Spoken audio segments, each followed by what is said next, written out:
Very nice, William. Thank you. Very nice. Hello. Yes. They're not actually in bud yet. Well, I don't know. We've got a problem, thanks to bloody Europe. We rewired the house completely 9 years ago, and we've got 9 of our plugs who've not got earth. And this bloody EEC business insists on having earth. So we got the electrician along, and now he's putting great big, that wide sort of whatnot over and putting a wire through. And they're going to go right up the walls beside the fireplaces and God knows what else. Terrible. It's hopeless, it's mad. It's too big for me, that, though. My batteries don't work that you put in. No, I don't mind. Not whatsoever. Oh, help, what's happening now? We're making a quick decision. We're turning around.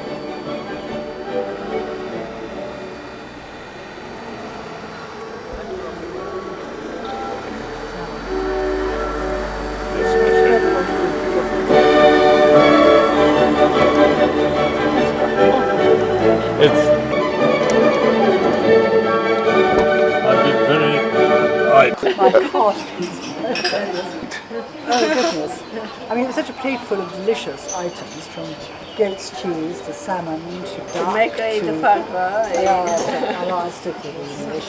If I start trying to say it in French, I'll get myself in a terrible tangle. What about your Saudi Arabia antics? We won't start those now. I mean, this is in such contrast to Saudi Arabia, I can't begin to tell you. I mean, Saudi was bleak. And it was a huge building site, of course, in Jeddah in Riyadh. And so Turkey told me this year that things had moved on. It was really quite beautiful now. So I said, beautiful? You're probably. I said, well, I tell you what, I'll come back and look. And that was when he said, kill me alive. When are you going? Well, I don't know really. I'll wait for him to come back next year, and then I'll make plans. Seriously, I don't know sure they'll let me in. Because I'm a single woman. What were you finally thrown out for? The question of letting a Filipino play on the tennis court. Was he a nice Filipino? It was very sweet. I mean, you know, I used to be friendly with the Filipinos, but we had Christmas together that year. We all danced in Filipino dances.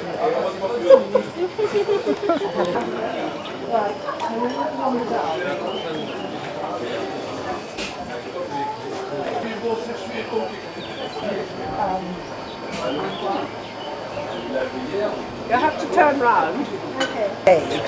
David? Didn't really know how to use Who's this David? camera. Where did you go? David Benedict lives, when you come and see me, I'll take you over there. It is the most wonderful house in the middle of nowhere called Hollow Heap Farm. And David and I went to Zaragoza together to stay in this flat belonging to one of my ex-students. And David took a camera, so I decided not to bother. Oh dear, that was a mistake. But he had a tendency to take the same thing several times over, and he didn't understand how to use the camera. And when we got back, the best parts were those times when he was saying, I don't think this camera is working properly now. And he was quite serious on this. I mean, and the camera was waving around, taking off feet, taking sort of things up here and down there. And in the background, you could hear all these Spanish voices, you know, sort of mixed up with David discussing, you know, the difficulty of taking photographs. So the moving pictures are the best part. I now rely on, just kill only printing. Well, and that's really bad. That is. I'm absolutely. The little corners, you know. Quieter corners. Too quiet. I've got nothing I'm trying to prove. No. Except I don't like filling.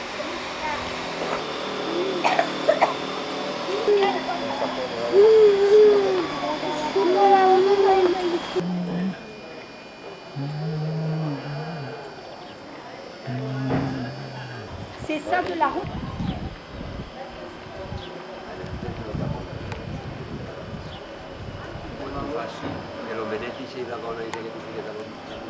Creative. You're probably better off in a darkened room in a boring environment, because otherwise you're distracted by what you're seeing outside. certainly there are plenty of scraps. De l'autre, c'est le scellé, là. Des fois, de l'autre.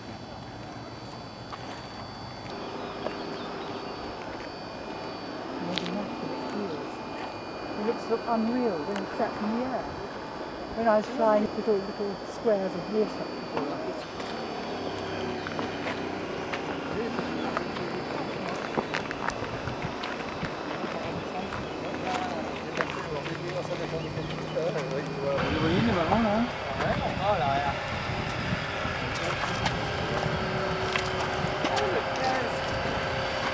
Yes, that's Joe.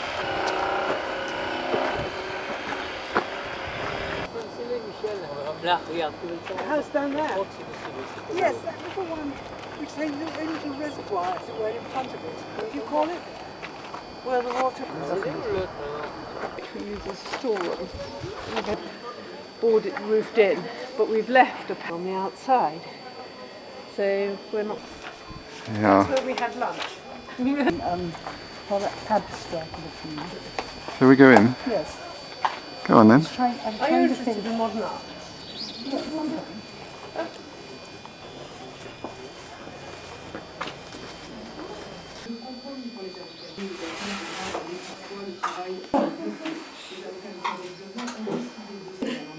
Le chevalet est cassé, je le répare. Et vous êtes l'artiste tous les peintures? Oui, vous savez qu'on ne doit pas filmer dans une galerie. Oui. Je ne sais pas s'il vous plaît, soyez. Did she say something unpleasant or what? So you left. Something. Well, yes, but not when you can't see. It's the only thing they do in order to delete it. If it's Get home when I feel that I've got when you put them on the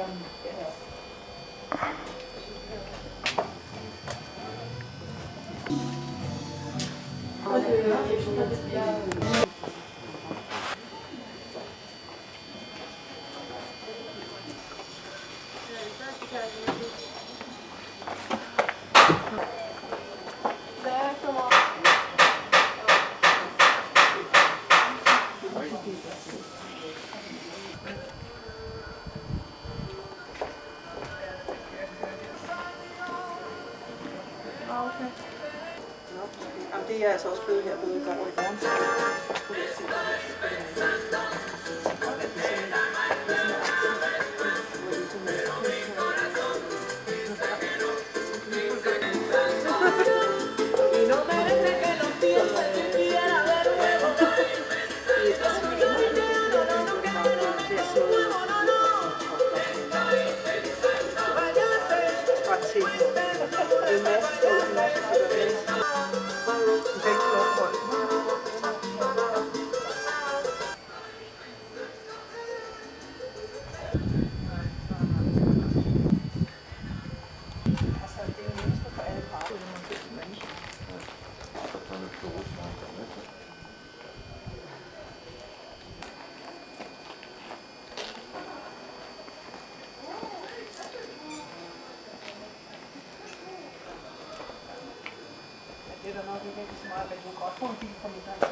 Are you there, Susan? Yes, I'm there. Underneath. Somewhere in there, Yes, yes.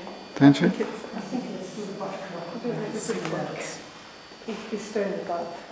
Yes. It is lovely, isn't it? What a nice room. But it's a nice room all the same. The staircase at Trichot.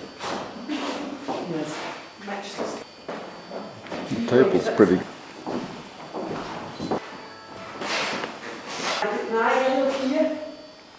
Yes, working.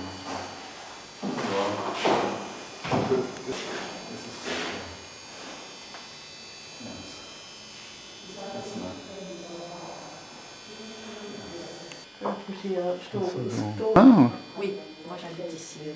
dans le village. Oui, C'est très bien. Depuis quand? depuis 30 ans. 30 ans. C'est la même période que nous sommes en France. C'est vrai? Oh, Vous habitez c'est-à-dire dans quel coin? Dans le Lot aussi? on habite tout le temps, mais Depuis 72. Ah oui, mais nous aussi. En Angleterre, donc ils ont une maison en Angleterre. Oui. Et alors ils viennent ici et puis ils repartent en Angleterre. Mais ils sont français. Ah oui, oui, oui. Et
Oh yeah.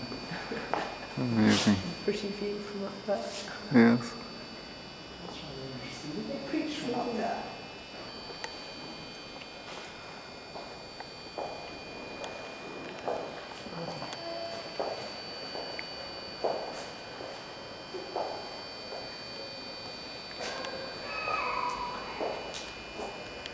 This kind of destruction.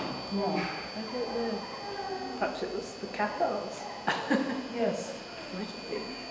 Ah, I don't know. Perhaps when Bill has finished the photograph, he might apply his mind to telling us when this wine. So where did they live?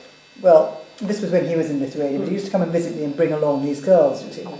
And this one, it was passing through. I promised I'd take her to Scotland. I said, I'm sorry, Rod, I'll get round her, but she's going to have to stay with me and you go to Scotland. And then that way you might improve your relations with your sister. Which is what happened. But, you haven't a clue, really. Well, which sister was this? This is the one who was married to Lord Younger, who was the head of the Bank of Scotland. There was such a mixture, that family. She was very grand. She looked like the Queen Mother, actually. That's what she looks like. Mm. And he looked a bit like the Clooney and Macpherson, who I always used to meet when I went with Hugh to the Macpherson ball, in Russell Square. Oh, they were quite funny. Well, you're into Scottish dancing too. Oh yeah. Well, I'm not very good. But you can watch, can't you? You can sort of usually get the hang of it. Taken to those dances like you was a nightmare, really, because I was always the only woman in the place who was capable of actually moving my feet. Because we seem to have endless elderly duchesses, because gays do love the titles. Elderly duchess, and he had his friend. I'm sorry I didn't bring my documents, so I've shown you these obituaries of these people. Unbelievable characters. And David Lumsden, who had, all these Scottish titles attached to his name. Oh yes. The sort of thing. The Macpherson of Macpherson of... Hugh is a working class Macpherson, but he's managed to sort of get himself surrounded by a reasonable number of, titles along the way. Or very fat girls who, I don't know where they ever came from. And it was amazing how there was nobody who was actually dancing material except me, so I was nearly dead by the end of the evening. Because the only person they had to dance with was, and I used to say to Zadie, darling, do for heaven's sake come with me. I said, I need some support. And the famous time, I got her the time after this, but the famous time when I went, because she was saying she was too exhausted, came back in the early hours of the morning, only to have Zadie sit on my end of my bed and talk. And I said, darling, if you are capable of staying up half the night to talk to me, why the hell didn't you come with me? I'm exhausted. Will you please go away? So the next time, she said, oh, darling, I'm far too tired. I said, oh, no, you're not. You're coming too. And damn it, I'll pay for you to come. Because, of course, Zadie never has any money. Never. You see, darling, I worry about my future. Meaning She's being nice to all her relations in order to make sure she has enough money to live on her in her old age. But in the meantime, she doesn't really live. She doesn't spend anything. Unless I go and rescue her, drag her out. She is comic. You have to meet Zainab. That's part of your education, to meet Zainab. I shall have to get you over when she's staying with me. If she ever stays with me again, because she seems to be getting worse at getting organised. So how did you first meet Rachel's brother? I think, well, the first time I really remember was that incident in London, but I have a feeling I probably met him a few times in the house. I'm just trying to remember. Sorry, what incident was that? The incident of the flat, when he managed to gravitate towards... that was Rachel's brother? That's Rachel's brother. On a camp bed? Yeah. How do you gravitate a camp bed? Because they don't move it. His head was over one end. You jolly well have to get off it to move it. Well, something was moving. Maybe it was just Rod. Honestly, yes, that's Rachel's brother. And he's a big chap, is he? But Rachel is sort of Rachel shrimp. is nothing like her. Alice, what's his name? Because in fact, you know that pretty picture of that Lithuanian girl I got? That's real. Rod's brother contacted me and said, Martina, who used to come and stay with me, is because Rod is one of Rod's finds, you see. And he said, we've got her coming to, the West Road Music Hall. Susan, could you possibly arrange for a few people to turn up? So I said, yes, I would. And so I've been in touch with, in fact, the person I've been in touch, not been in touch with for long is Rachel, because in fact I've been in touch with her sister-in-law. I didn't know her elder sister, the one who was married to the Scotsman, not really. I met her a few times, but... Rachel's got an elder sister, has she? She's got an elder sister who was married to Lord Younger. Actually, Lord Younger served on the Conservative government with Margaret Thatcher longer than anyone else. And so that was his elder sister. Then there was Rod. Then there was Adrian, who has a lovely house down in Sussex, which is where we had the wake after Rod died. And then there's that's right, there's Adrian. And then there's Rachel is the afterthought. She was young with the war. If I have an audience, I always feel I have to perform. That's true. Like Joyce Grenfell. Joyce Grenfell was a nasty lady. Oh, she was. She was. There was a fascinating programme about Joyce Really good Grenfell. programme about Do you her. think? Yeah, there were interviews with lots of people who'd known her, and She was cool. was it Maureen Lipman in particular? There was somebody I hadn't heard of, a nice blonde lady, and she was who'd an worked actress. with her and knew her very well, and sort of been promoted by Joyce Grenfell, and then She was very much her protege. Her protege, and did one of Grenfell's sketches, and Joyce sued her. well, just cut her out completely. No, it wasn't No, that. really. Wasn't it? Anne was charming and, was tremendous. I mean, she was a really outstanding woman. Oh, and the other one who's terribly nice is Judi Dench. No heirs to Judi Dench. I've only met these people that once. I've met, who did I meet? Oh, come on, what's her face? Sybil from Fawlty Towers. Sybil? From Fawlty Towers. Prunella Scales. No, not Prunella. Yeah, I met Prunella Prunella Scales. Scales. Okay. And, That's not Prunella Scales. It's not. She That happened is to be the the other. mother of somebody who was directing Sybil a play I from was Fawlty in. Towers. Yes. Prunella And Scales. she was wonderful. She was like royalty. Yes. In that they are completely charming, make you feel totally relaxed immediately. It's a skill. Yes. And I found myself unburdening myself to her and telling her everything I thought about everything. And she was fascinated. And I was the most interesting person in the world. Yes. And then somebody else walked past and it was... And I was gone. And Actually, it's a bit like a man who came to lunch here the other Sunday. He was a bit like this, wasn't he? Michael Walker. Yeah. Walker. And you're going to have to send me a report on Michael Walker. Yes, when we And find out Michael all of Walker, this chap has remained a bachelor all his life, and he's terribly charming. He's terribly nice. Yes, but he's terribly charming. He's got a When face he's got you in front that of him. beams. It sort of beams light out of his face, and you sort of think, why, whatever. Anyway. Yes, But we but he's wonder the interesting same because- about you, why you haven't married, you see. Because But he you didn't know rejected why- this chap at the age I of know 15. why I didn't marry. Hundreds of one reasons And you've why I collected didn't the marry. most bizarre crowd of people. that we've ever come across, including us now, of course. Well, of course, yes, I just married you. We are now. We now. Guilt by association. Yes. Guilt by association, Yes. yes, I know, Bill. Yes. Yeah, there are hundreds of reasons why I'm not married. I mean, I was just angry, no education. I mean, why would I want to get married when I was in my I thought you were pretty good teens? when I met you. The only thing was you were a cousin, so I mean you weren't eligible. But we had big When you earrings. didn't marry me, Cousins are that would okay, have... No, they're not. I mean, my Not grandparents really. had a cousin marriage, Not which really. really wasn't a good idea. It may No. be legal, but quite honestly, you should Second avoid cousins. it. No, first cousin's legal. Is it? It's silly. No, first it's silly. cousin's not legal, surely. cousin's Second legal. First cousins I are thought they totally changed legal. it. That's why Asians all marry their first cousins, It's and daft. their parents have married their first And cousins. Saudi and their Arabians great- marry their first And that's cousins. why they're all sort of It's now. I suppose that's why they're all dark-skinned, is it? No, Bill, no. No, totally.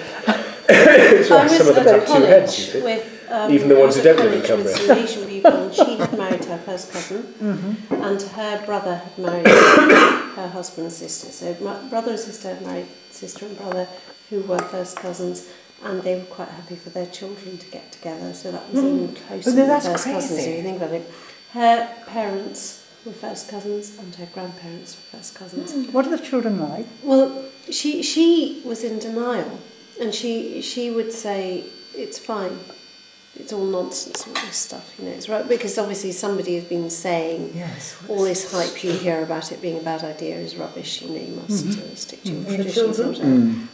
I just and she wouldn't say, but I remember her going through a. Don't you dare point that thing at me. It'll crack. It will crack. Point that thing Yes, at but me. carry on, do tell I'm me. going to go all self-conscious now. Come No, on. no, don't do that. Just carry on, Deborah. And It's, so, Mrs. Beamish. She showed me this photograph, Right, and actually. she just went through the people and said, she's really nice, yeah, he's a doctor and something, she's got epilepsy, la la la la la la, she's got epilepsy, la la la, he's got epilepsy, la la la la, he's got something wrong with him, la la la, he's got something. And I thought, you're just not reading the signs, are you? This is, when you see these boys, Saudi Arabians I taught, the two boys I was teaching, they were like their great-grandfather, who was a big man, which is unusual for Saudi Arabians, and Ibn Saud was the founder of the country. I mean, they had these weak palates, so they lisped a bit. They had poor eyesight. They both had to wear glasses from a very early age, and they were seriously overweight, which none of the other Saudis I ever met were. And I thought to myself, it's all to do with this. I used to lecture them about it. I said, for goodness sake, you two don't marry a cousin. It would be ridiculous for you to do that. But they laughed at me. I just hope especially they when remember. the cousins are The Saudis, you were thrown out of Saudi Arabia, weren't I you? was Did thrown you know? out of Did you Saudi know she Arabia. was thrown out of Saudi I Arabia? always get thrown that's out. quite- And when that people takes- say Did you to try me I should have married a whiskey? diplomat, which I had a chance to do once, I used to laugh because I'd say, no, You weren't I even couldn't Bible possibly thumping, were maintain you? the status quo. That would be silly. I couldn't possibly do that. I would always be causing an international incident and be, chucked out. But it wasn't just the thing that I told you, of course, that threw me out, that got me thrown out. Oh, can you give me a synopsis? Because she says she went. I can't remember. All right. What were you doing there in the first place? Well, I was teaching these two princes. Well, I was supposed to be teaching them, but they spent most of their time sort of out in the desert, riding around on their motorcycles and watching semi-porno videos, so I didn't see too much of them. They also couldn't make me out. And here I was, a spinster of 40 at the time. And so it was considered a bit unusual to be a woman, unattached woman in Saudi Arabia. And so, anyway, the first thing I did, well, no, actually it wasn't the first thing, but it would take hours to go through the retinue of things I did to upset the princess. But suffice it to say that on one occasion, when she disappeared off to the Hajj or something, taking all the servants with her except me, I got left in the air. And I had a perfect opportunity because I knew that her old nanny used to steal all the youngest boys' clothes and give them to her grandchildren when she didn't need to do that. She had plenty of money. And so I decided that, I'd heard on the grapevine that they really should have been going to the old slaves' children on the compound. So I thought it'd be a perfect opportunity to rescue the little boys' clothes and then distribute them, you see. So these poor black women would say to me, oh no, what will the princess say? And I said, don't worry about the princess. I said, me, just blame me, that's the answer. I said, well, she could try and, dispatch me, but on the other hand, I think not, because her husband wouldn't allow it. So, so I sent all these clothes, And then, of course, the princess screamed in hysteria when she came back, when she found my daughter speared. And in I went, But I was very good at pleading innocence, How old were you then? I'm so sorry. I was about 40. Yeah. And, but I do sort of scrape, bow, bow. I'm terribly sorry, Your Royal Highness. I thought I was being helpful. I won't do it in future. Oh, I'm terribly sorry. Of course, I wasn't sorry at all, but the fact remained I had to do something to get myself out of this one. What is a Saudi Arabian princess like? Well, this particular Saudi Arabian princess was a sad woman. At what age? Similar to me, actually, Right. very similar. And there was one occasion when she tried to befriend me. And I always regretted that it went wrong, because what had happened, she asked me to go with her shopping in Dhahran or somewhere where we were. And I went with her, and with the sort of chap who was acting as her purse bearer. And How were you dressed? Oh, I was dressed normally, but in a long skirt and shirt. I didn't wear anything on my head. But she, of course, was heavily veiled and couldn't see where she was going and hated it. Damn thing, I can't see it. Well, fair enough, it was getting quite dark later. And anyway, she bought a lot of food and she bought a lot of stuff, and which was rather amusing, watching her buy up all this jewellery and stuff. And then we came back to the hotel. And unbeknownst to me, she had actually bought enough food for me as well as herself, intending to ask me to share her supper with her. And I didn't realise this. So I went down to the restaurant to have supper, as was my wont. And the servants didn't bother to look in the restaurant. They looked in my room, they looked around the place, couldn't see me. And so they told the princess that I wasn't around, you see. And so I sort of insulted her by not being available to have a meal with her. And it certainly wasn't my intention. I would have gone and had supper with her, because we never broke through this kind of... She wanted to send me back the minute I arrived, because she assumed that if I was a 40-year-old spinster, I'd look like the back end of a bus, and therefore wouldn't be any sort of threat and risk to the husband. I mean, the husband had actually been at Oxford with my brother, but I was never allowed to speak to him, so we never established that link. But, it was ridiculous. But it was such an appalling life for a woman like that with no intellectual pretensions. It was all right if the women were intelligent, because they could become doctors and they become solicitors and they could work with women. But if you were like Princess Anud, who was not particularly bright, she never got up till midday. The servants all dressed her. They practically took her to the loo, everything was done for her, including a perfectly ghastly, she had, one day I met one of the Filipino servants, and I said, well, you're looking very stiff, what's the trouble? And she said, I have just spent the last 3 hours crouched over the princess's feet, taking the hard skin off. Can you imagine? I said, but she can't have any hard skin. She doesn't walk anywhere. She just totters between bed and television set and then into her husband's car.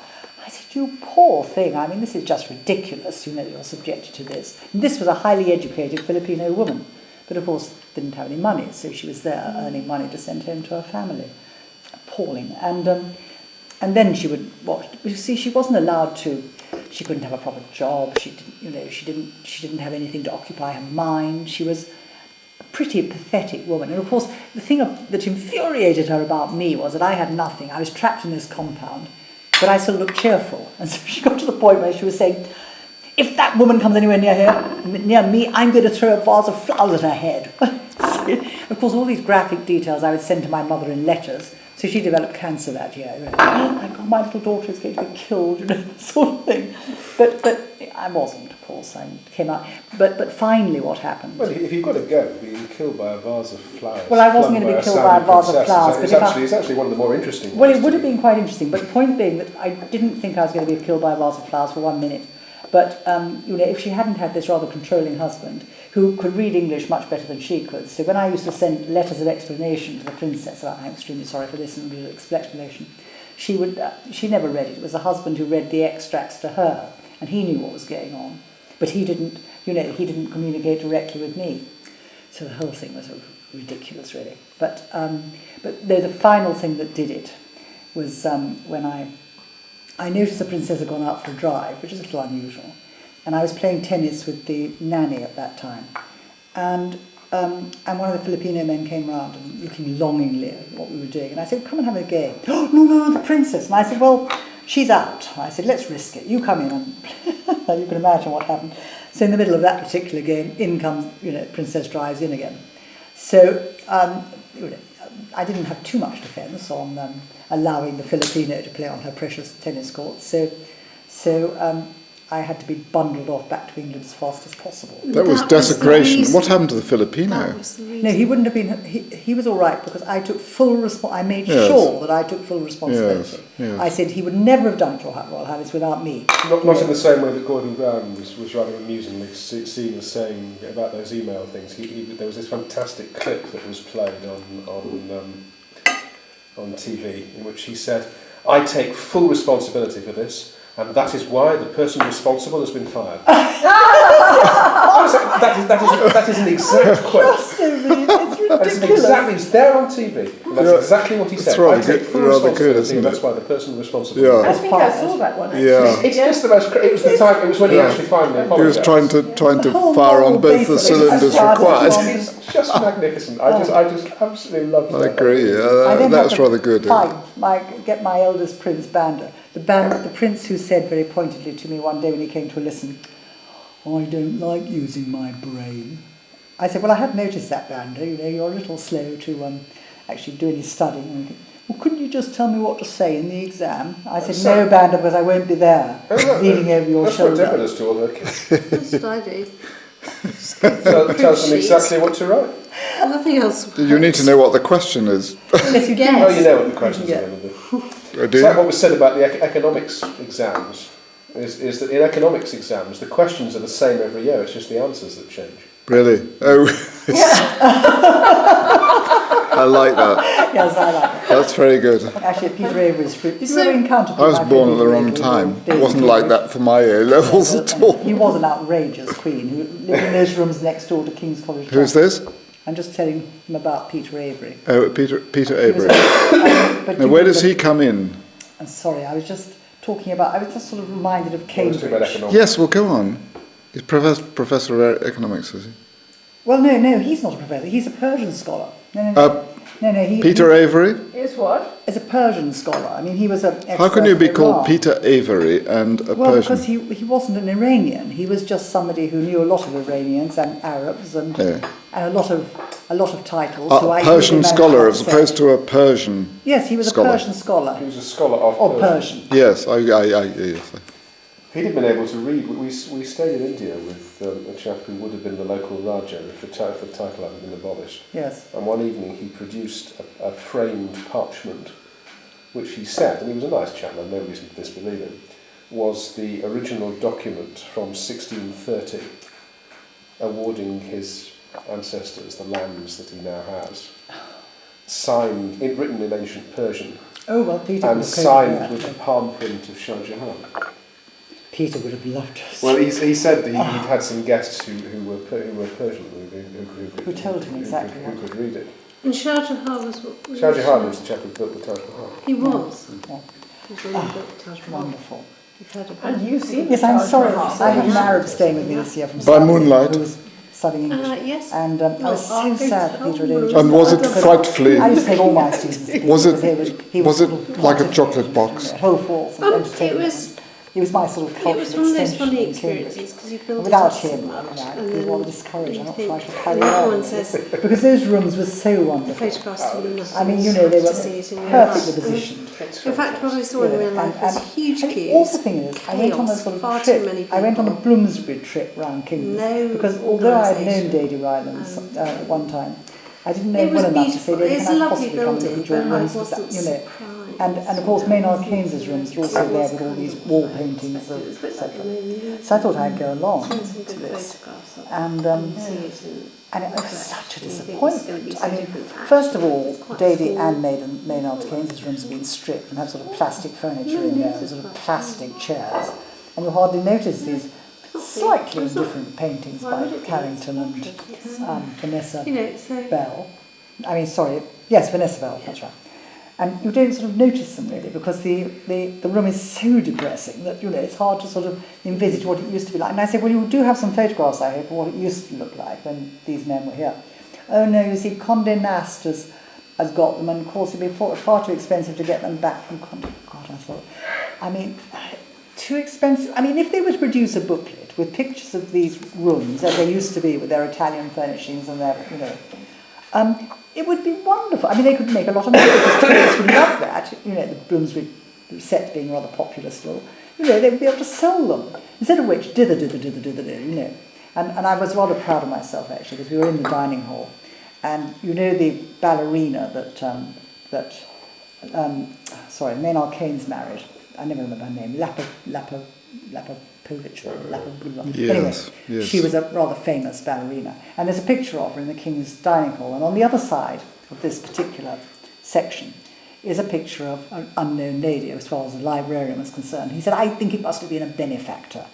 I said, yes, she was a benefactor. She was Peter Avery's aunt. I didn't actually say she was also something with whom Peter Avery and his aunt were at loggerheads. The only thing she did which was beneficial to Peter was leaving a lot of money to the college and cutting him out and making sure they didn't throw him out of his rooms. But you know, and then of course I got into the Provost Lodge, and only to find that when I said to them, that has to be a Millet and that has to be Effie, you see, and they looked at me and said, oh, well, I suppose it might be, because he went down to the Millet exhibition. I said, what do you mean say? You don't know for certain, you just think it might be, because he went down to the Millet exhibition. You know, I mean, ludicrous. I mean, so silly. And, but anyway, because I missed the party that Peter had when he was 80 at the lodge, because I was in Spain at the time, rather sadly, that would have been amusing. Lydia Lopakova. Well done. He's on there's some uses for Jeremy in his latest gadgets, yes, you know. I mean, He's on the internet, hasn't you? It's Lopakova. I must remember that. Oh, you are. Isn't that useful? It's wonderful. Nobody buys me things I like need that. people who will jog my memory about I names wouldn't and know places. what to buy. Neither will I. Wonderful, wonderful. I held out against getting one of these for a long time because it was bigger and did more than I could ever possibly. And I used my phone for making phone calls. I said, and now I've got it. It's just fantastic. Did you get it for him? Quelle belle chaleur. It's always good to have it. And it has lots of things in it, including. So, Susan, did you have any really interesting friends? Can I just need to ask you one question, because I've never known. What was the point of her? Was she pretty? She was. It's very hard to say what the point of her was, but she seemed to have a good effect on him, because he was a rather one of these sort of driven Was he intellectuals. monogamous, or was she one of them? No, he was homosexual. I mean, he was Maynard always Keynes? bisexual. He was always bisexual. Was he? Yeah. The prince. But interestingly, I think once he married her... Did he have gentleman friends? No, I think once he married My her, father he was faithful to detested her. him completely, but mainly because of his Oh, theories. his theories, yes. So why Yeah. did he like her? Well, he was attracted by her. I mean, she was very vivacious, apparently, and great fun. You know, and she lightened his life. You know, she just brought a bit of lightness into his life. She wasn't an intellectual. So she was fun. She was fun. Well, that was the point of her. Yeah. I mean, you know, and I think that he was very happy with her. Was And she all pretty? She was quite pretty. She wasn't a beauty, but she was quite And he pretty. wasn't fun on his own, so he needed fun. No, he liked to have somebody around. I mean, when you consider that Lytton Strachey lived with Dora Carrington at the end of his life, I mean, he was 100%, you would have thought, homosexual. But I Pretend till I know who these people are. Yeah, you should do Bloomsbury and all that. Oh, Bloomsbury and all that. You're meant to Yes, know. and Lytton Strachey was wrote great Victorians, and he was a right. Actually, let me think. He was more than that. Actually, his main claim to fame. Lytton Strachey. I mean, I don't think he was just a journalist or writer. I thought he was something else, but I can't think at the moment. We can always ask Jeremy to look up what his main claim to fame was. So He when did you know these people at Cambridge? I mean, Well, I met how I did you told get to know about how I them? met Peter Avery, didn't I? I told you how I met Peter. No. Oh, right. Well, I had this rather improbable friend called William Pennell Rock, who was, when I met him through the ADC, was doing What's the ADC? the Amateur ADC, dramatics. the Dramatic It's the Society. Cambridge theatre, Like footlights. you know. The footlight. Well, it wasn't just the footlight. It's the people who want to do proper acting as opposed to the footlights people who want to Okay. be light entertainment. Yeah. And she was the girlfriend of one of my college friends, Jonathan James Moore, who was the president of Footlights and the president of the ADC. Right. And how long did your relationship? No, I mean, I was a friend of his for a long time, but I wasn't really a girl. Well, I'm never anybody's girlfriend. I'm far too elusive. I don't believe in all this. The ADC were in that theatre round the back of the round church. Somewhere like that. That's Yes. right. Well, What's it called? it's It's called got a the- car park down there now. Yeah. It's called the ADC at the time, I think. It's Well, just no, off it had a Jesus Lane. Yeah, it has a different name. It's around the back of the round church. Yes, isn't yes, it? yes, it is. It's around the back of the round church, and it's just off Jesus Lane. Yeah. And it's near the car park. Oh, I've forgotten what the damn place is called. It's called. I can't remember what the street's called. But yes, it's still there as far as I know. It hasn't moved like the Arts Theatre has and all these other things. Becoming rather the Picture House now in Regent Street. But no, it's stayed the same, I think. But anyway, no, the reason I met Peter Avery was that I was dragged off by my friend William Pennell Rock, who was this improbable American. William Pennell Rock. Yes. That's I can show you his website. another You'll little have a name. really good laugh. I mean, his website is just a gem. Anyway, he because he's never done a proper job in his life, but he sort of acquired all these strange qualifications. He never did get his PhD at Cambridge, and he was one of these colourful characters that young girls tend to be attracted to, and he was full of confidence, and I was completely the opposite. So I was attracted to him. Anyway, so he took me to Peter's rooms. Peter wasn't there, but just as we were leaving, he arrived, you see, and was duly introduced. And then, Lunch tomorrow. minutes later, I was left sitting on a bollard outside King's while Penna went off somewhere. Oh, uncomfortable. It was. And suddenly out comes Peter. They have padded bollards. No, they don't. They're very cold. So many people spend so much time sitting on bollards outside King's, they've had to pad them. Well, I'll finish when we... A lot of them have sore everybody behinds. comes Yes. back. I haven't got the undiluted focus of everybody concerned, so No, I'll shut yeah, up for a minute. Yeah, I Are should. these missable? They're the same, aren't they? No, they're the same. This is an intermission. You drove a motorbike and you were dressed in black leather, weren't No, you? I wasn't in black leather. Weren't you? I couldn't afford leather. Calm down. She couldn't afford the black leather. I couldn't afford. Well, what colour leather was it? It was black, but it was plastic, for God's sake. I couldn't afford leather. You know, leather was Yeah. extremely expensive, and I had no money, so Yeah. I'm afraid it was just plastic. Yeah. And my motorcycles were always on hire purchase. Black They plastics, fell apart all right. before I ever finished paying for them. Yeah. And but the great thing was that my Aunt Carol, to protect my complexion, Aunt Carol knitted me a balaclava with little eye holes and a mouth hole, and then she made a Macintosh one that went on top, and it was wonderful. And then the helmet went on top of that. Aunt Carol, who did she marry? The homosexual, Which one? Blumendal. Blumendal. Two of your aunts married Dutchmen, Yes, that's right. most of whom left after 1 week. No, that With the wasn't money, fair. is that no, right? No, that wasn't fair. No? Uncle Adrianus Bohm, the other one, yes, anyway, Auntie Audrey's husband, if it hadn't been for the Javanese prison camp and all that, and Aunt Audrey's state of health, that marriage probably would have lasted. Yes. You know, but Auntie Carol's marriage didn't last for obvious reasons, and my mother's marriage didn't last either for obvious reasons. What was obvious? Because my father couldn't possibly cope with 2 more children. He couldn't cope with the first lot, let alone the Yes. second. And he was a film director, sort of He was a World War One, so army man. He was in the Somme in the First World War, and he was one of the early students of RADA, Yeah. and Yeah. he lost a lot of money in making films, and everybody else made money. And I have to tell you, he had a great loathing of the Jews, but I suspect it was because they got the better of him financially. I don't think it was. He was so useless with money, my father. As I'm sure he handed it to them on a plate. Anyway, my brother has one of these playthings in his lavatory. It says Raleigh-King Films Inc. with all these dolly birds, 1920s dolly Really? birds flapping around. Yes. Oh, great. Great fun. All sort of dancing on an aircraft wing and all that Well, sort of not good quite dancing on an aircraft wing, no. but no, there was that sort of thing. Yes. Yeah. Unmistakably 1920s. Yeah. Quite unmistakably, I imagine. That's good, actually. No, it was. It was. And people always think the sort of the previous generation were prudes, but it was not a bit. Oh, no. Load of old rubbish, wasn't It's it? absolute rubbish. And you find that Queen Victoria was really quite keen on sex. Oh, she was, yes. She was quite overtly interested. keen on sex, Deborah. Who? Queen Victoria. Oh yeah, we know about that.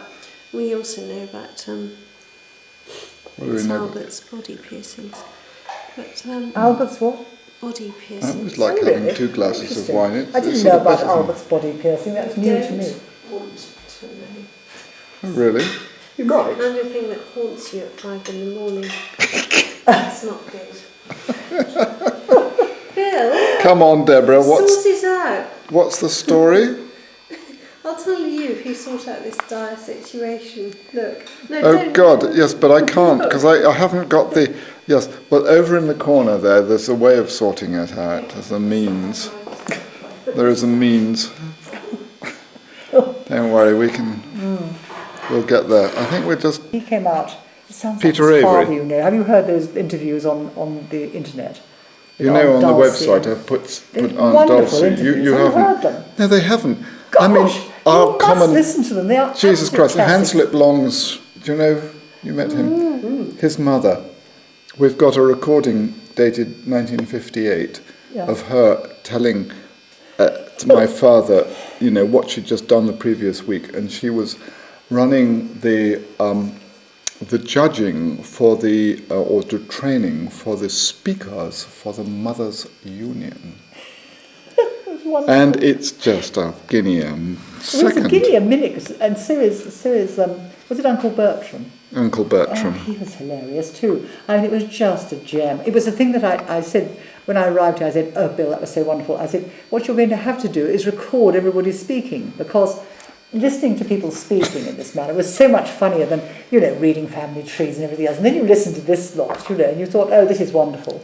Which is why I brought that tape of my mother. Yes. I thought, Yeah. let's at least have Mother Absolutely. You see, speaking. my father had this habit of, on long car journeys, he would tell you these wondrous anecdotes Yes. about some relation, and you just, you know, we You have need a a very recording. colourful family. Yes. And of course, you completely forget, and you didn't know who he was talking about, and that I begged him to write it down, Yeah. you know, in some sort of systematic order, so that I could keep. And he didn't. And now, the thing is that Arthur's remembered some of it, I've remembered some of it, I've remembered it differently to Arthur. And, you know, I'm sure that happens, and that's how legends Of are course, created, of course. because you sort of kind of half remember things. But the fact is, a lot of it is going to be lost, and that's very, very sad. Well, I'm so Yeah. cross about Yeah. Avery because, of course, I used to occasionally go off on a holiday with him, with my priest friend Joe, and I always ended up doing the driving. And Peter would anecdote endlessly about who lived where and, you know, what happened there. And I kept thinking, damn it, I don't have a tape recorder, you know. Yes. And all is lost because he didn't Yes. consider it sufficiently important Yeah, to exactly, write down. exactly. And he wasn't organised enough to, you No, know. well, actually, Peter did keep a diary, but the diaries were, you know, they say that of, what's his name? The man who used to be at Wadham, the chap at Wadham, who was known to be a great, I'll think of his name in a minute, he was known to be a great raconteur, but his writings were more turgid, and quite honestly, that was true of Peter. You know, his writings didn't have the vibrancy of his conversations. I think I didn't Daddy was not of that ilk, but he felt he had to be very thorough. So if he was going to write it down, he'd have to write absolutely everything, and he'd have to fill you in on every little detail. And no, quite frankly, anything will do, but I just want a snapshot of everybody. I just want something to hold on to here, because otherwise it's just a name. I know. And but he didn't much. Well, I mean, my brother has kept, and my brother is a serious genealogist. He's been writing family history since the age of 8. He's the Dean of Vice at Chelmsford Cathedral. The Dean of Vice. He's a Vice Dean. But of course, but he's about... No idea how many applicants they have for that. The competition is just... Yeah, but reminded they me- weed them out of the practicals. Someone- You know. Yes. Oh, Someone we James, met on a plane recently. why did called John you Mason. become a doctor? Well, I wanted to be a sex maniac, but I failed the practicals. Yeah, so John Mason. John No, Mason. we met when we flew out to India, because this was flying with BA miles and therefore not money. We were flying in first class, and the seating plan is that they have 2 seats, Yes. and then it gets a bit wider, so they have some more. And we were in 2A and K, the second row. And I went off to get changed into these wonderful little cotton suits they provide for you if you fly into it. And I came back to find For Deborah... free? For free. And I came back... Well, free. And I came back to find Deborah being obviously chatted up by some large, obese 60-odd-year-old. With a wobbly double chin. Who looked a bit like Ted Heath, with And- rotten teeth. Oh, And I came no. back and Yes. and he turned out to be a criminal barrister from London. Yes, I Who keep in fact thinking you're was talking about it. enormous fun Yeah, and very, very talkative. And he was sitting just in front of me. yes. And there was a BA 747 cargo pilot sitting in the seat in front of Deborah. Yeah. And the four of us just got on incredibly well. It was like a party. We spent most of the great flight thing- standing up, chatting. We got You know we when got it's through 3 completely bottles of wine. spontaneous. If I'd known I was going to meet him at a cocktail party, it wouldn't have been the same at all. No. It was just so spontaneous, and I was very rude to him. And I stayed seating most of the time. And he asked me, "What do you think of me?" And I said, "I think you're an old lech." And He said, "But you do like me, don't you?" It turned out that he was staying at the same hotel we were in Deborah. Yeah, yeah. The pilot was staying at a hotel just round the corner. Oh, So that continue evening, the party. well, we got in at 11:30. That evening, the pilot came round to our hotel and we had a chat and we tried to get drinks from the bar, which was shut. And then the following morning, again we met up and we had lunch. And the old lech turned up, having been out on his first morning in India and bought 2 copies of the Kama Sutra. And he said, "I Presumably couldn't wasn't sleep last just- night. I couldn't sleep last night. I need a woman." Poor Unbelievable. Unbelievable. I've never. I've met He was someone called like to him. the bar He's in a lot 1967, younger. Unbelievable. which means he must have been born 47 or so at I was least. born in 43, so I mean, So yeah, he must- there are a few as old as me. we're just trying to work out. So he's into his 60s. Boring, aren't they? Behaving in that way. Yes, there. I know, that's quite interesting. Yes, there was this woman who was Claimed married to have to been out with Ariana Stephanopoulos for a while. Oh, really? That's what he said. Yes, He's so- not so- pretty. He's not pretty at all. No. No, But he sometimes said- personality will outweigh the Oh, that was prettiness. all- No, it didn't. Didn't work with me. Oh no, no. Who was it? You're pretty fussy there, Deborah, aren't you? Very ugly No, hardly. English writer, dramatist used to say you could charm any woman into bed in 24 hours. Despite Would you how like hard cheese or people were. pudding first? Oh heavens! It was the one that turned them wild. Right. Jeremy, And what you did No, you it might say have been about earlier. it? Jeremy. He used to say he could charm any woman into bed. Oh, right, yes, yes. I know And he was some men do claim renownedly that. ugly. Yes, some men do. Well, even old Clement Freud used to try and do that. Now, interesting, Clement Freud came to mind when we were talking about Joyce Grenfell. When did you meet? He was a real... He Oh, he was incredibly difficult. Oh, he was a shit. I mean, he really was. Yeah. I did meet him. And I wrote a stinking letter to end all stinking letters to him after our particular dinner. Well, even the obituaries all commented that he They could did, be they did. extremely difficult. Oh, but my favourite obituary of my friend Peter was when they talked about, in the Telegraph, they talked about how his students would arrive quite, for their tutorials, say in the morning, and he had had a particularly good night before, and he'd sit there looking, glowering at them, and say, "Go away!" They said he always made it up to them afterwards. The point fact was he wasn't in any state to give a tutorial, And this was very characteristic. I used to go in there, test the atmosphere before entry, if I had anybody with me. If I didn't, it didn't matter. I'd get shouted at, but I was quite used to that. But if I had anyone with me, I used to take precautionary measures for entering his portals. Yes. So. But Now- you've had this thing off for some time, I take it. We've had a pause. You've been paused, yes, you're all right. Yes, that's it. Pretty good. Why? Now, Cheese wait a or minute. I pudding? mean, I'm trying to sort of work out the milestones in your life because, we're trying to catch up. Cheese or pudding? Wine, Bill, please, I wine. think you must have caught up quite a bit Cheese with me or over the last pudding? week. Cheese or pudding? Glass of wine, yes. Cheese or Yes. pudding? I'm going to have some little cheese. And maybe even an apple, if you would like to send me down an apple. You've got to consider the puddings first. 'cause Well, they're- I've eaten at least they're 2 of things those earlier. beauty. I ate those for tea. Yes, Oh, did you? I'm I had a entitled. small eclair as well. Oh, thank you very much, Joanne. So I'll now eat an apple and a tad little bit of cheese to go with it. Thank you very much. That would be lovely. I hope this room will put it down. Oh, so everybody else has had little baby cakes and I haven't. Is No, that right? no, you haven't had a baby cake. But they're No. very nice. I did have Yeah, yeah. these No, two, they're all and right. then I decided I was being greedy. Deborah. Nobody else seemed to be eating them. What? We had lunch together in Be Pen rude not Dagenet to. today, We did, it was which Susan very kindly paid for as my birthday present. Well, So exactly. I had to do it something was for very your birthday. sweet, I had to wasn't it? desert you before your birthday. Where very, did you go? very Was sweet. it nice? Pen. Well, You know Pen, it's got Yes. a basilica up at the top of the hill, Yes, and it's got a train station. yes, I think it has got a train Yes, station. I little think you're one. probably right. Not a big one. Yes. Yeah, that's absolutely right. Can I have a little? But it was very nice because there weren't any tourists around. Nobody else taking vulgar pictures, were there? I don't know. No, there weren't. We were the only one taking vulgar. I expect you've got one somewhere. Probably. And you know, when we went to St Cirq Lapopie, Joan, all three of us went to St Cirq on the one sunny day that We happened. had 2 sunny days, to be precise. Yes, well, on one of them we went to St Cirq, and you know, there's beautiful houses. Everything's a photo opportunity, but there was an exposition of photograph intime. And so we went into this intimate photograph exhibition, and there wasn't anything. I mean, it was. There were suggestive curves. Well, I mean, actually see it. you were lucky if it was suggestive. I mean, you should just put everything was completely blurred, out of focus, and it wasn't even of anything exciting anyway. I mean, as far as You can tell it's a good photograph if it's blurred. it was totally blurred. Yes. It was ludicrous. They were I mean, it expecting was some the really most exciting titular. utter rubbish that you'd ever come across. It was very disappointing. There's quite a lot of that in St Cirq, isn't there? Well, I mean, St Cirq is there for the mugs, but I mean, it is. Luckily, they can't ruin St Cirq. They can put. I mean, they could have put something really good there and charged for entry if they'd been a bit more. Oh, okay, that nice brown. Thingy, but anyway. Thank you. So wait a minute. You were proposed to at the age of 16 by No, this 15. 15. And Get it right. and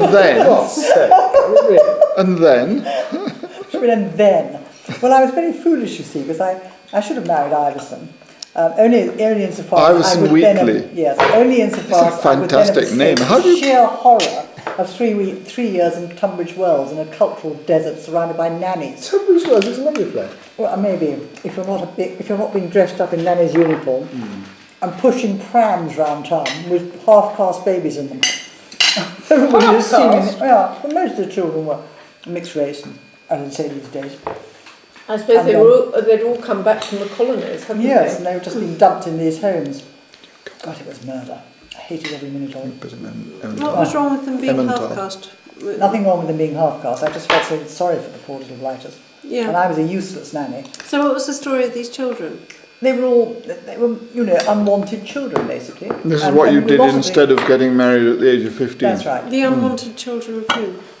Variety of people. I mean, very often from students who came over from colonies and didn't know what to do with their children while they were studying, so they just dumped them in these homes, like Bernardes, which is one I was working in. I wasn't in Northern, I was in the other one. But I was so chronically inefficient as a nanny. I forgot everything. I used to burn the boilers regularly because I got so bored waiting for these damn nappies to boil. But of course I would, my mind would be elsewhere. Suddenly there was the most appalling smell and I realised that I'd burnt through yet another boiler, I used to have scrub floors and clean sinks and, oh God, it was terrible. No escape at that time. I had no education, no money, so I was stuck in this place. And I seem to recall only having 2 weeks holiday a year. And my first holiday was spent rescuing this poor dog that had been chained to the railing in one of the nurseries. Miserable life, so I took it back to my mother, who immediately took it in and was nice to it. And it lived forever after that, known as Cassie, or Cassandra if you're being polite. Anyway, so that's how I wasted another 3 years. What do you want to know? Oh, going to Adam Faith concerts. That was about the peak of my culture. Adam Faith, I've got a lot of time for Adam Faith. Oh, have you? Yeah. Well, He was gay, wasn't he? no, I He don't became a think financial so. journalist, didn't he?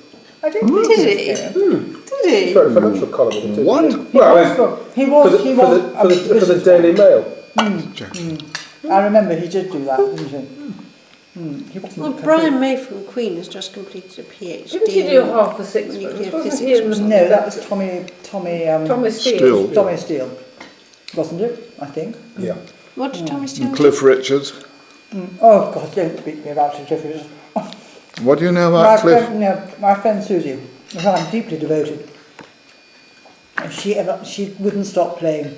We're all going on a summer holiday. Yep. His worst ever song. Yep. It was, and that was a period when In the face of some fairly stiff competition, it has to be said. I know. You didn't nearly get married to Cliff Richards No, then? I did not. No. I don't think anybody ever has. Nobody has, I'm sure. Well, Fairly that tennis obvious player, reason. wasn't Oh, really? it? Yeah, Sue Barker. She get close to him. didn't. Yeah. That's unbelievable. You're joking. That used to be a very obscene joke about it. Something's happened to my glass. You know, I think you're drinking my wine. That's Yeah, what's I'm happened to my glass.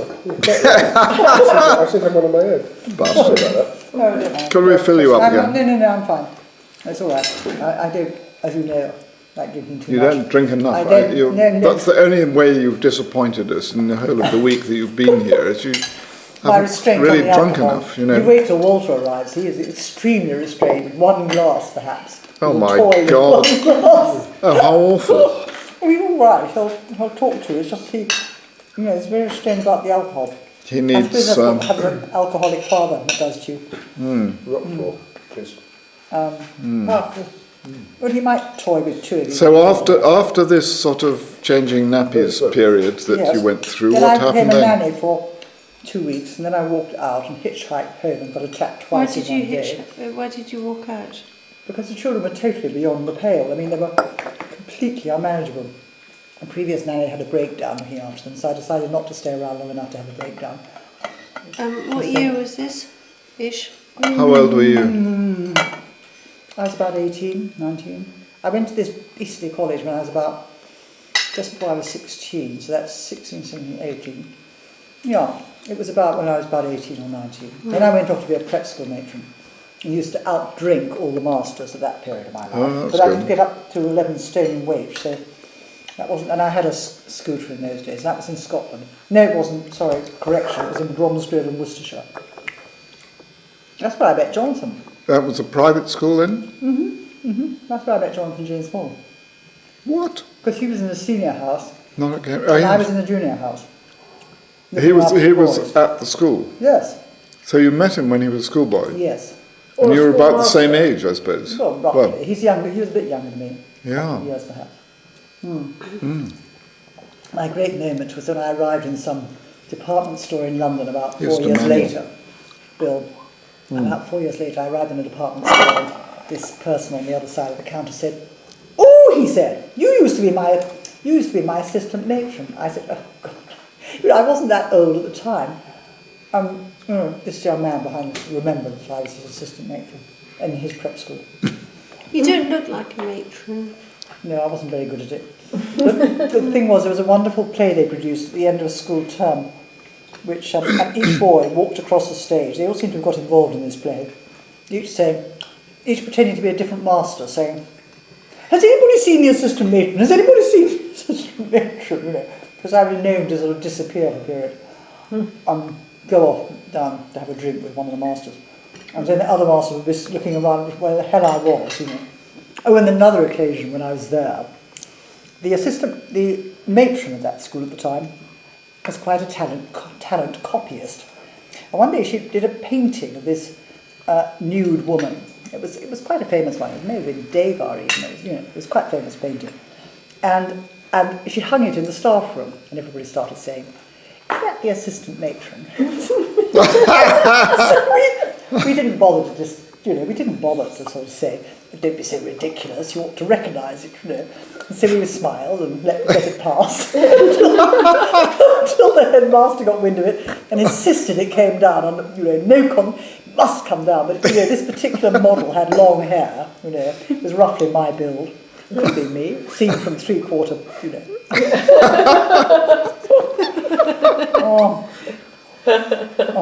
I do remember being pursued by somebody called Colin Kleiser, who was a Welshman and a rugger player. Oh God! Looking back, and one master who was hopelessly inept at keeping control of the boys used to practice in his room night after night what he was going to say to them. And when I was drinking gin with Colin Kleiser, we could hear this through the walls. Until I was banned from master. What sort by the of headmaster. were these You were banned, murderings? were you? Yeah. She was banned. This was rather like getting thrown out of Saudi Arabia, Why wasn't were it? you banned? Thrown out of Saudi Arabia, Well, banned from a I was under trust. 21. I was considered, at high risk among all these masters. I'm not surprised. Quite right too. It was totally Liability. puritanical. Nobody would have seduced me. I mean, totally ridiculous. Distraction. No. I had to go to America to lose my virginity. That's a long way, isn't it? And then he turned up a year later in the middle of this party we were having. Well, tell us about him. Oh, he's still a friend of mine. Go on, we're In listening. fact, he was staying with me not so long ago. What's his name? Jim Rule. Jim He's very dishy. Well, he was, certainly. Roll. R-O. R-U-L-E. R-U. Jim Rule, as in slide rule. As inside Rule. Oh, Jim. His cousin, different first name. Yeah. No, poor old Jim could never decide which sex he preferred, so of course I used to get retinues of his friends arriving, and they would either leave me rugger shirts or they would leave me sort of, silk scarves and things like this. They used to dump them, in my house, and I'd find afterwards that I could never be bothered to sort of return them. Honestly, so funny. Do shut me up. I mean, Well, no, but Jim terribly Rule. boring. Yeah, what does he do? I mean, what's he? Jim Rule. How did you meet him anyway? I met him. Well, oh God, that's. This is not Albuquerque, is it? No, that was. But that was No, anyway, a go later on. trip to America. Now, come on. Where did you meet Jim Rule? Well, it wasn't too difficult because I told you already about Pennell, William Pennell Rock. His website I must show you to give you a flavour of William Pennell Rock. What had happened was that I tried to go and visit my half-brother, and the American authorities had decided that I was a high-risk candidate. When I had nothing to recommend me, I had no qualifications, nothing. And so they wouldn't let me in the country for fear that I would disappear and find a job and stay there, you see. Yeah. And so I couldn't get into America. When I tried, because Pennell had asked me for Christmas, of course they said no again. And so Pennell said, well, maybe I should come along and say I'm going to marry you, and then they'd let you in. So I said, well, we could try it, couldn't we? Neither of us having the slightest intention of getting married. But he was gay anyway. Green And so card. anyway, we turned up for our interview with the American authorities, you see. And in the middle of it, Pennell decided I was talking too much. You'll be surprised to know. So anyway, he said, oh, for goodness sake, Susan, shut up, you see. And they were totally convinced. They decided that was exactly what a potential husband would say to me. So I was in, you see. Just like that. Just like that. And so off I go for America to spend Christmas in Little Rock, Arkansas. And this was in the sort of early-ish 60s. We arrive in New York late, and so we miss our connection. So we have to stay in this wonderful hotel that had a shoe shine machine on one floor and an ice box on the other floor. So depending on whether you want your shoes clean. box? Yes, ice Was box. it ice? I thought it was an ice box. No, Ice. ice box. Yes, Something to put okay. into your drink, Yes.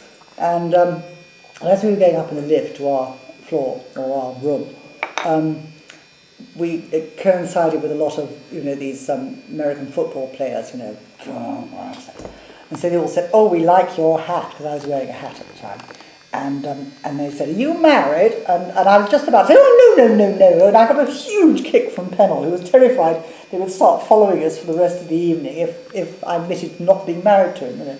So I held my tongue for once, and we arrived, of course, a day later than we should have done in Little Rock, Arkansas, and there was a big party was being held for us in his parents' house, and I remember so well. It was the days of the miniskirt, and when I say mini, I mean really mini, because I have short legs and a long body. I used to wear my minis extremely short, and his poor mother came upstairs at one point, and I had what Susie and I used to refer to as our tablecloth dress, which was sort of vaguely see-through, because it was, made like a sort of not an embroidered, what am I talking about? Crochet. So, crochet tablecloth, that's right. So I used to just drop this thing over my head and I'd wear it, you see. And his mother came up and said, "Tell Susan she must wear a petticoat."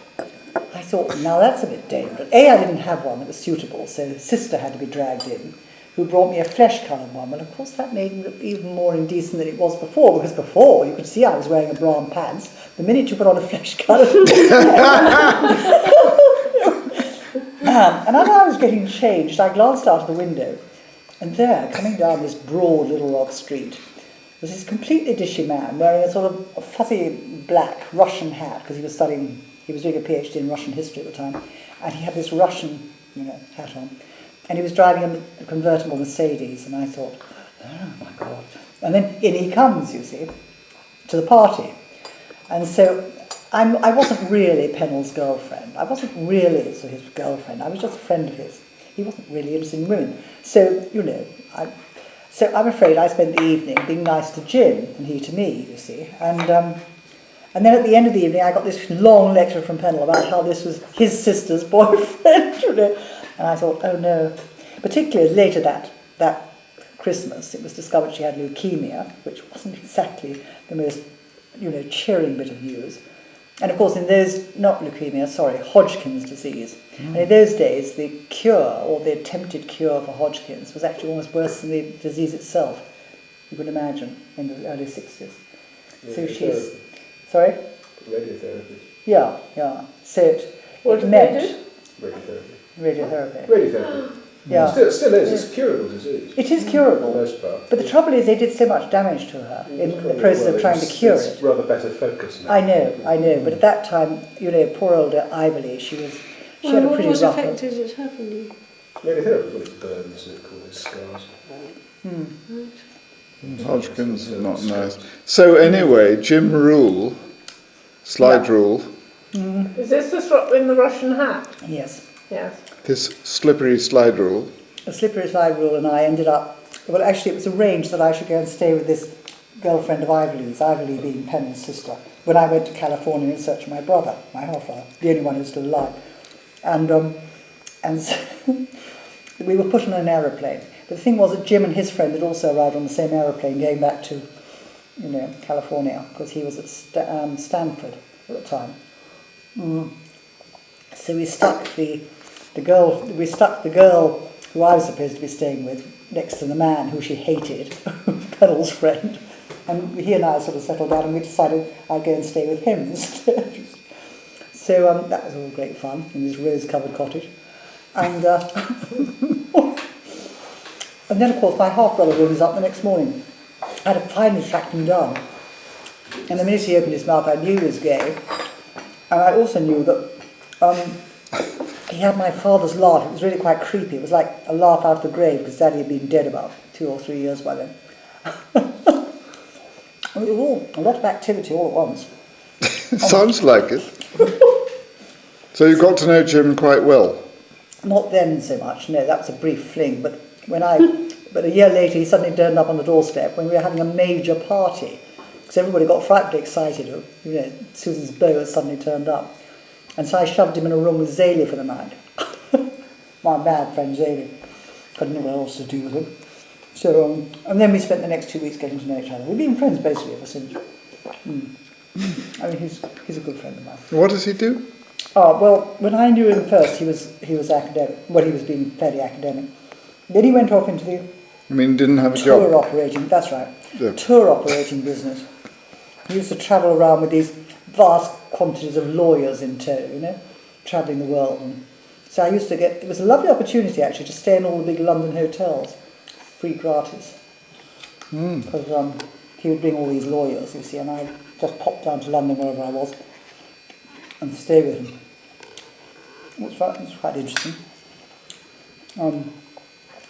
Then he became, and more recently, he's been a dealer in second-hand books and manuscripts, and so he has a good excuse to. His wife finds it very tedious being dragged around all these books also. He's got a wife now. Oh yes, he's had 2 wives, and he's got 1 stepdaughter, but he's had a few men friends in between. Would you have liked to marry him? No. You don't marry homosexuals. Well, at least you don't marry bisexuals. They never know where they're at, you know. Very bad idea. No, I never seriously thought about... Probably true. I can imagine that. Yes. No, when he got married the second time, I said, "How is it, Jim? Are you enjoying it?" He went, "Well, it's difficult." God, I'm sure it's difficult. I mean, it's a very anomalous position to be in, that kind of intermediate, you know, neither one thing or the other. He tried to commit suicide just before I met him. Oh dear. Oh no. So we occasionally say how amazing it is we're both still there to tell all these tales to each other. That's great. But